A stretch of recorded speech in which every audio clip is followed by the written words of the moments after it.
you're watching your weight, you may want to think twice about taking a bite out of a tuna sandwich. Yeah.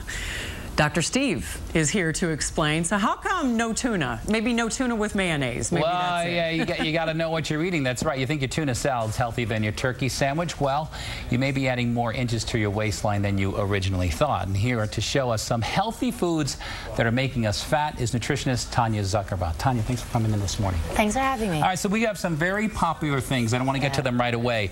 So many people love pretzels for a couple of reasons. You know, a little salt, a little crunchy. They go, they're not that fattening, they're okay for me. Correct. The issue with pretzels is that they are completely empty calories. There is no fiber, there's no protein. You eat a bunch of pretzels and an hour later you're hungry. Also, around 10 standard pretzels contain about half your day's sodium. So a much better option would be to go for reveal. Exactly, air pop popcorn. Air pop, that's the key. Air pop, of course, is the key. 1 cup is going to provide you with around 30 calories. So a 3-cup serving, you're getting almost 100 calories, but 5 grams of dietary fiber, which will help keep you feeling full. And not too much. And not too much salt, right? No, because especially if you air pop it, you manage the salt yourself. There you go. Okay, now another one. Lori mentioned this. Look, all right, so we got some tuna on whole wheat. What could be bad? This is one of my favorite examples because I believe so many people, when they're trying to eat healthy, opt for the tuna because they think it's fish. The issue is you're getting more mayo than you are fish. This sandwich, an oversized tuna fish sandwich, you ready? 700 calories. Wow. 43 grams of fat. That is more fat and calories than a McDonald's quarter pounder. Where are the calories coming from? The mayo. So our alternative option, Dr. Steve? We would like better with the big reveal, turkey. Turkey. Okay. You're going to get 4 slices, only 60 calories, 1 gram of fat. You know, load it up with fat-free mustard, add some lettuce and tomatoes for some veggies and antioxidants, and you have a sandwich that's a quarter of the calories. I've really substituted mustard for mayo in so many things, and I found it's really changed. I put it on so many sandwiches, it's much better. Okay, Raisin Bran, come on.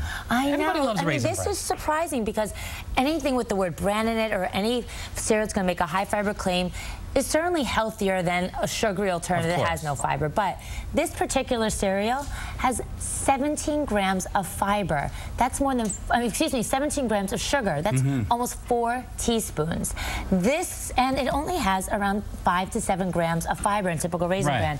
The F-Factor Skinnies, you're getting 18 grams of fiber and only 4 grams of sugar. That's around 1 teaspoon. So you gotta watch that. You want to look for at least a cereal with 5 grams of fiber, but no more than 5 grams of sugar. All right, so become a label reader, folks. That's really what you find out when you read these labels closely. All right, so everybody who knows me knows that I hate diet soda. It's just one of the worst things for you, but talk about that. But I think, I'm not having any calories, it's okay. Correct. Because it's 0 calories, we assume it's a free food. But a recent study out of the University of Texas showed that people who consume 1 diet soda a day actually have a 41% increased chance of being overweight.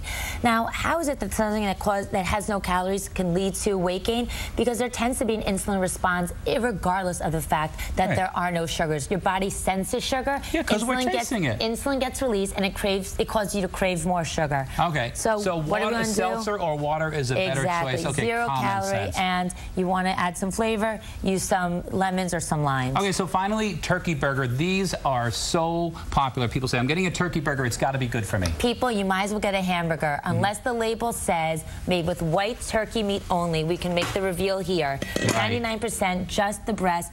You need to assume that this is dark meat with the skin ground up. An average turkey burger is 300 calories and 20 grams of fat, no different than a regular beef burger. You have to make sure that they're either claiming it's 99% lean or turkey breast only, or make it at home. All right, so know what you're eating. That's the solution. Tanya, thanks so much for coming in. My pleasure, Dr. Some great Steve. tips. All right, for more information, go to our website, WPIX11.com.